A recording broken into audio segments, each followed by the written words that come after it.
Today we will be talking about why massive weapons are sometimes never used. Throughout history, nations have developed powerful and destructive weapons, yet in many cases, these weapons remain dormant. Let's explore the reasons behind this phenomenon.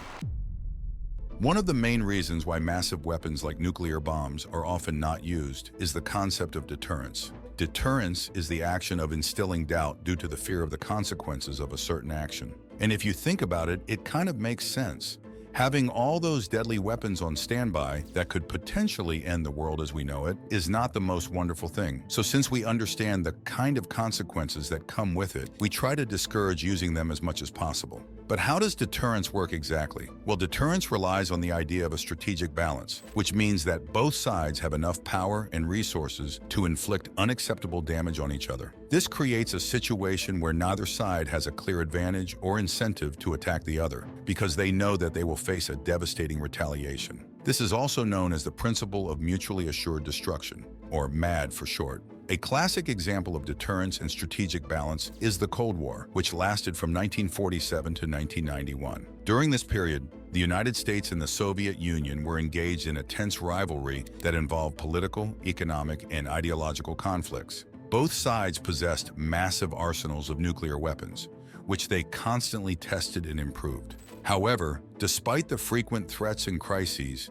neither side ever used their nuclear weapons against the other, because they knew that it would trigger a nuclear war that would destroy both countries and possibly the entire world. Now, just because someone says, hey, we really don't want you to do this, doesn't mean they aren't going to do it. If there is no legal consequence for them and they feel the desire to do it, they will 100% do it. So that leads to another one of the main reasons why massive weapons are often not used: international law and legal consequences. The adherence to international law and the potential repercussions of using massive weapons are crucial factors in their non-utilization. Violating international norms and laws governing warfare can lead to severe diplomatic, legal, and ethical ramifications. A big example of this is when the Syrian government allegedly used chemical weapons against its own citizens, apparently in an ongoing civil war. Of course, this is something that is highly discouraged internationally. Due to this behavior, legal repercussions in the form of sanctions and investigations occurred, and it also raised ethical concerns about the indiscriminate harm caused to innocent lives. But what is international law, and why is it important? International law is a set of rules and principles that govern the relations and interactions between states and other actors in the international community. International law aims to promote peace, security, cooperation, and justice among nations. International law also regulates the use of force and the conduct of warfare, which are subject to certain limitations and prohibitions. For instance, international law forbids the use of weapons that cause unnecessary suffering, such as biological, chemical, or nuclear weapons. International law also protects the rights and dignity of civilians, prisoners of war, and other non-combatants during armed conflicts. With that being said, when it comes to weapons of mass destruction, particularly nuclear arms, the consequences that come with violating international norms and laws governing warfare are pretty profound. Such violations can lead to severe diplomatic, legal, and ethical ramifications that act as a strong deterrent against countries resorting to these extreme measures. For example, the Treaty on the Non-Proliferation of Nuclear Weapons, or NPT, is an international agreement that aims to prevent the spread of nuclear weapons and promote the peaceful use of nuclear energy. The NPT has 191 parties, including the 5 recognized nuclear weapon states: the United States, Russia, China, France, and the United Kingdom. The NPT obliges the nuclear weapon states to pursue nuclear disarmament and refrain from transferring nuclear weapons or technology to other countries. The NPT also requires the non-nuclear weapon states to renounce the acquisition of nuclear weapons and accept safeguards and inspections by the International Atomic Energy Agency, or IAEA, to verify their compliance. The NPT is widely regarded as the cornerstone of the global nuclear order and a vital instrument for maintaining international peace and security. Moreover, the ethical considerations mixed with the use of massive weapons cannot be overlooked. The potential loss of innocent lives and the indiscriminate nature of these weapons are a huge testament to the gravity of their use and reinforce the necessity of upholding international legal standards. In essence, the respect for international law and the awareness these countries have of the far-reaching and severe consequences of using massive weapons serve as crucial pillars in maintaining global stability and preventing the terrible outcomes that would result from their utilization.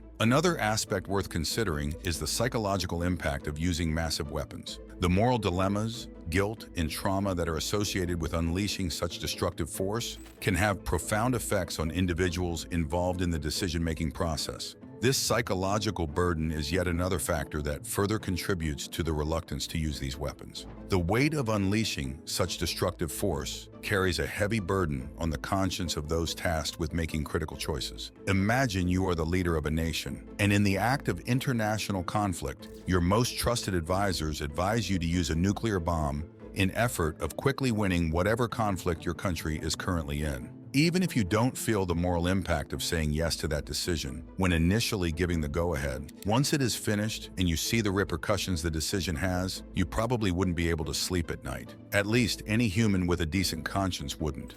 I mean, talk about truly being scared for life. The moral complexities surrounding the use of massive weapons, especially those with the potential for widespread devastation like nuclear arms, can lead decision-makers to grapple with ethical considerations that become more important than immediate military objectives. Furthermore, if you do decide to stand with what is morally right and choose not to give the go-ahead of using the nuclear bomb, you would then be blamed and criticized for not having what it takes to effectively lead and protect the country. It really is a lose-lose. But how common is this psychological impact, and how does it manifest? Well, according to some studies, the psychological impact of using massive weapons is not only prevalent, but also diverse and complex. Some of the psychological effects that have been observed or reported include cognitive dissonance. This is the state of having inconsistent thoughts, beliefs, or attitudes, especially relating to behavioral decisions and attitude change. For example, a decision maker who uses a massive weapon may experience cognitive dissonance if they have to justify their action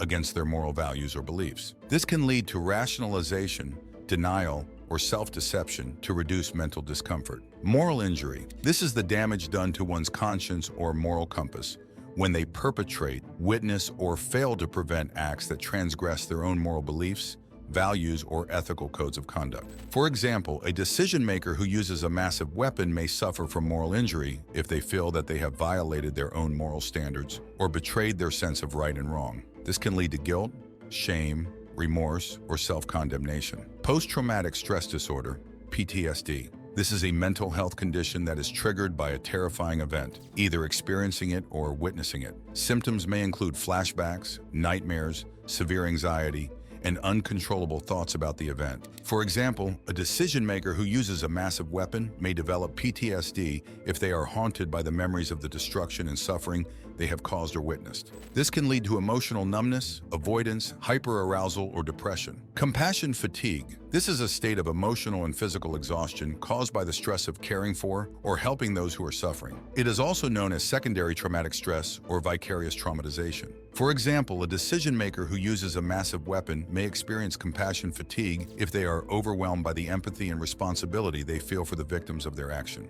This can lead to burnout, detachment, cynicism, or apathy. The psychological toll stemming from the contemplation of employing massive weapons contributes significantly to the reluctance to utilize them. The internal struggle faced by individuals who must balance the need for a strategy while still considering ethical values can create a strong sense of moral responsibility and inner conflict. The weight of deciding to use such powerful weapons can lead to feelings of guilt, anxiety, and moral distress among those involved in making decisions. The long-term psychological effects on individuals who bear the responsibility of such decisions can affect their mental well-being and sense of moral integrity. This emotional burden carried by those involved in decisions related to massive weapons highlights the complex interaction between military strategy, ethics, and human emotions, to say the least. The decision not to use powerful weapons is influenced by various factors like deterrence, international laws, politics, humanitarian concerns, and psychological effects.